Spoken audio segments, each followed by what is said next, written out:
Hi, I'm Tim. Welcome to our channel and thanks for logging on.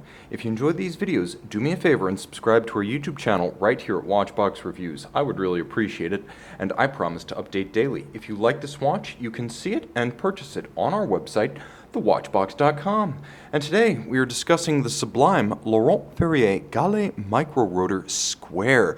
A watch launched in 2015, it takes the Micro-Rotor automatic double direct impulse caliber FBN 22901 and combines it with a handsome weathered pebble inspired square form stainless steel case. So you're paying for the horology, not for precious metal. Now on my wrist, we're going to zoom out a little bit to get better perspective, perhaps give ourselves a bit more light to work with. You'll note that the watch wears easily 41 millimeters. It's essentially 41 millimeters square, perhaps unintentionally emulating a smaller Panerai Luminor or Radiomir 1940. The watch is relatively slim in profile. Interestingly, it's about 1 millimeter thinner than Laurent Ferrier claims. It's 11.4 with a generously sloped case flank, so it does fit easily under a dress cuff. You can see on my wrist of 16 centimeters circumference the general stance of the 41 millimeter case, which is 47.3 millimeters from lug to lug, and the timepiece with a lug spacing of 20 millimeters, easy to accessorize should you wish to throw it on an aftermarket strap. But do spare a thought for the OEM component, as it is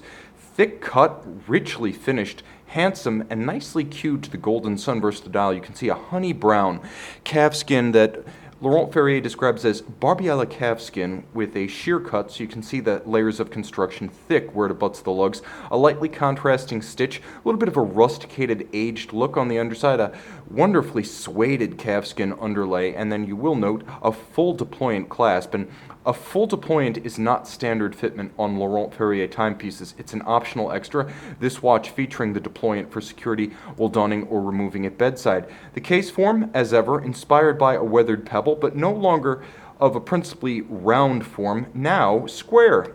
Hence the timepiece, the Galet Micro-Rotor Square. Nevertheless, it's more rounded curves than it is sharp creases. There are a few strong character lines that add some masculine definition to the sensuous feminine form of the case, but this one kills you with a gentle refinement. You will note that the dial is a sensational golden sunburst, and that is exactly what Laurent Ferrier calls it. They call it sunburst gold toned.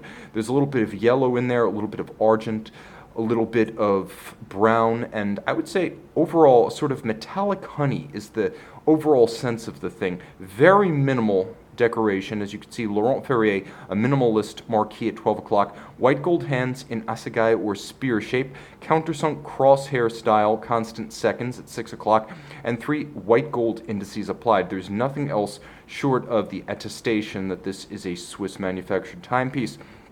Characteristic onion form crown, and we get to the case back, and in fact I'm going to get as close as I can here. We're going to go max light, and I'm going to give you a quick rundown of the mechanical specs. Pawl based jeweled staff micro-rotor automatic, so those two features, the pawl and the jeweled staff, making for a silent and wobble-free winding action. 72-hour power reserve, 21,600 vibration per hour beat rate, adjusted in a chronometer besting 6 positions. Chronometers are generally 5. The timepiece does feature a unlubricated double direct impulse escapement. You can see the 2 wheels turning away, that 3 jewel bridge just below the balance. On one side, impulse wheel. On the other side, impulse wheel. At center, there is a silicon blocker that alternately locks and unlocks each one as it impulses the balance at 3 Hertz.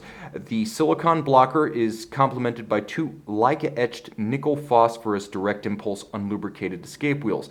Overcoil hairspring to enable concentric beating in any orientation with respect to gravity, and a free sprung balance to take and hold precise regulation and be somewhat more rugged in the face of bumps, disruptions, and shocks on the wrist. Now, the finish. Guilloche cut sunburst motif spiral atop the winding mass, 22 karat gold, engine turned perlage. You can see it overlapping on the base plate. Both the half bridge for the balance as well as the bridge for the rotor are black polished along with every screw head. So you can see the Pali Noir, the black polish, turning black as I shift the watch through the camera and through the direct 90-degree incidence of light. You'll also note that there are richly textured and perfectly aligned Côte de Genève stripes across the bridges, and they are the real deal, laid down with an abrasive wheel. As you can see, they're ridged and darker on one side, lighter on the other. That's the sign of real Côte de Genève rather than the stamped stuff. You will also note, as I turn the watch flush to the camera, now you see the edge of every bridge, jewel sink, and screw sink lighting up. That is a mirrored chamfering or anglage. And finally, to top all off, 5, not 1, not 2, not 3, not 4, but 5 interior angles.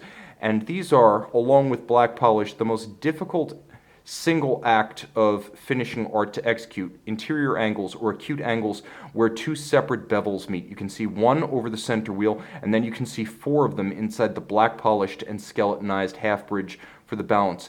You get a lot for your money. Patek beating finish and ingenuity about the way the dial looks, the way the case is formed, the way the movement is stylized by Laurent Ferrier and its movement partner, La Fabrique du Temps.